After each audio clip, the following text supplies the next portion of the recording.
To jest gadająca muszla. Opowieści o uchodźczym życiu i ludziach, którzy je tworzą. Po przyjeździe do Warszawy zameldowaliśmy się z kotem w hotelu. Miałam opłacone 2 noce. W lobby było dużo ludzi. Okazało się, że hotel już przez 2 miesiące bezpłatnie nadawał pokoje uchodźcom wojennym. Tymka w transporterze poruszał się niespokojnie, ale kiedy tylko otworzyłam drzwi pokoju, wyskoczył, jakby znał to miejsce od zawsze. Obszedł w pokój, wskoczył na kanapę i zasnął. Zawsze mnie zadziwiało, jak szybko kot potrafił poczuć się jak w domu w każdym miejscu, do którego trafialiśmy. Po pewnym czasie zaczęłam się zastanawiać, czego mogłabym się od niego nauczyć. Tak powstały reguły życia bezrasowego, adoptowanego kota Tymki, tak jak je widzę. Pierwsze. Nie ja wybieram, kiedy, jak i dokąd się przemieszczam, ale ja decyduję, jak się do tego odniosę. Za każdym razem, gdy trzeba było spakować kota do podróży, protestował. Miał swój głos i potrafił go użyć. A jednak po chwili w transporterze domagał się wypuszczenia i wtedy zachowywał się zaskakująco spokojnie. Potrafił znaleźć sobie wygodne miejsce i spać w samochodzie, na rękach, na fotelu, na podłodze, w bagażniku, a nawet na kolanach kierowcy. Wszędzie potrafił znaleźć swój kąt. Stres był zawsze, ale adaptacja natychmiastowa. I to jest lekcja dla mnie. Nie zawsze mam wpływ na okoliczności, ale zawsze mam wpływ na to, jak na nie odpowiem. Druga. Opiekuj się sobą, kiedy tylko możesz.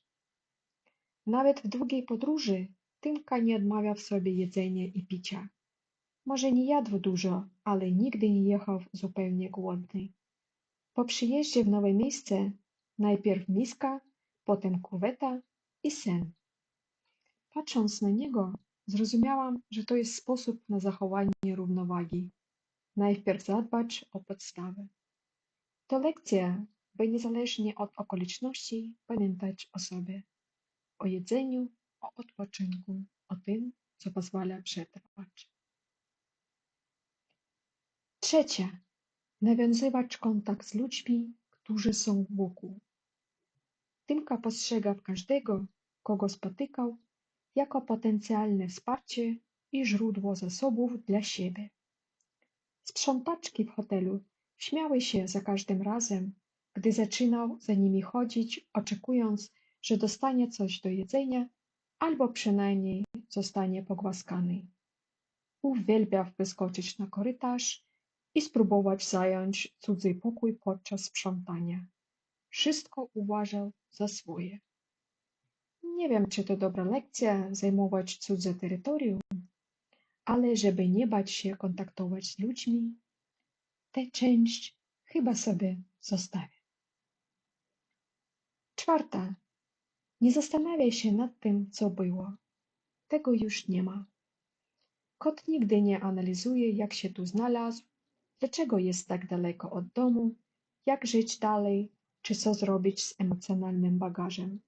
Szuka najlepszego dla siebie tu i teraz.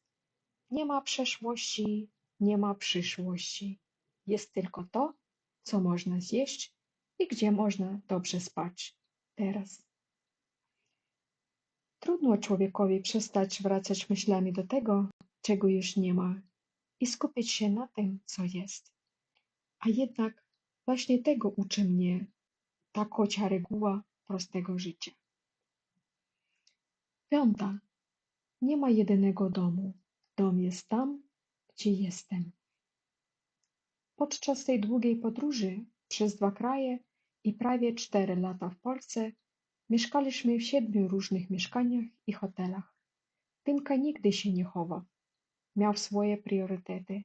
Coś zjeść, skorzystać z kuwety i znaleźć najlepsze miejsce do spania tam, gdzie akurat się znalazł. Nie szukać długo, nie protestować, nie upierać się, po prostu zająć najlepsze.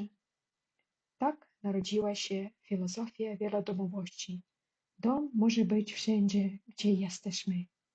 Każde miejsce można uczynić swoim. I to jest lekcja dla mnie. Nie przywiązywać się do murów, tylko do poczucia bycia u siebie.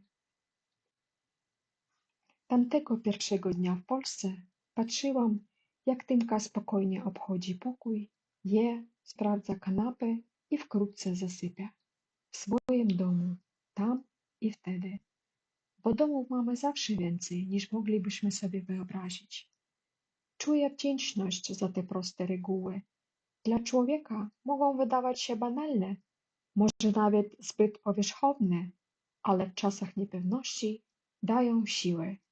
I może właśnie dlatego warto czasem spojrzeć na świat oczami kota.